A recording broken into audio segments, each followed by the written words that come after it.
Welcome to I news. ఐరోపా దేశాల్లో సామాన్యుడి జోబుకు చిల్లుపడుతోంది. నిత్యావసర వస్తువుల ధరలు ఆకాశాన్ని తాకుతూ ఉండటంతో వినియోగదారులు బెంబేలెత్తిపోతున్నారు.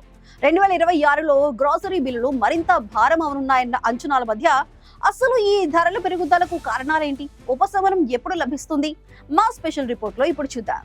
ఐరోపాలో సామాన్యుడి బడ్జెట్ తలకిందులవుతోంది. తాజా ఐఎన్జీ వినియోగదారుల సర్వే ప్రకారం 2026లో నిత్యావసర వస్తువుల ధరలు ఊహించిన దానికంటే వేగంగా పెరిగే అవకాశం ఉందని మెజారిటీ ప్రజలు భయపడుతున్నారు. 2022 నుంచి ఐరోపా వ్యాప్తంగా సూపర్ మార్కెట్ షెల్ఫ్స్ పై కనిపిస్తున్న ధరల పెరుగుదల ప్రజల నిజమైన వేతనాలపై తీవ్ర ప్రభావం చూపుతోంది. సంపాదన పెరుగుతున్నా అది నిత్యావసరాల ఖర్చులకే సరిపోవడంతో గృహస్థులు తీవ్ర ఇబ్బందులు పడుతున్నారు. అయితే ఈ గందరగోళం మధ్య నిపుణులు కొంత ఆశాజనకమైన అంచనాలను కూడా వేస్తున్నారు. ఐరోపా సెంట్రల్ బ్యాంక్ ఈసీబీ లెక్కల ప్రకారం ఆహార ద్రవ్యోల్బణం 2025లో ఉన్న 2.8% నుండి ఈ ఏడాది 2.4% తగ్గే అవకాశం ఉంది.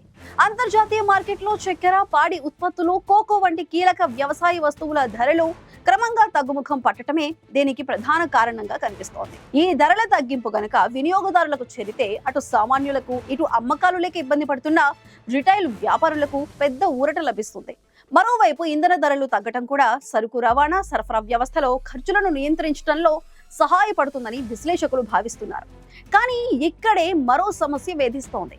ఆహార తయారీ, పంపిణీ రంగంలో కార్మికుల వేతనాలు భారీగా పెరిగాయి. సాధారణంగా ఒక వస్తువు తయారీ ఖర్చులో 10 నుంచి 15% కేవలం కార్మికుల వేతనాలకి వెచ్చించాల్సి ఉంటుంది. ఈ వేతనాల భారం వల్ల కంపెనీలు వస్తువుల ధరలను తగ్గించడానికి వెనకాడుతున్నాయి.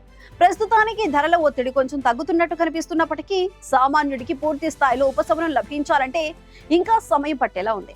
మార్కెట్ ధరల స్థిరీకరణ, కంపెనీల నిర్వహణ వ్యయం తగ్గితే తప్ప యూరోపియన్ల గ్రోసరీ బిల్లులు అదుపులోకి వచ్చేలా లేవు.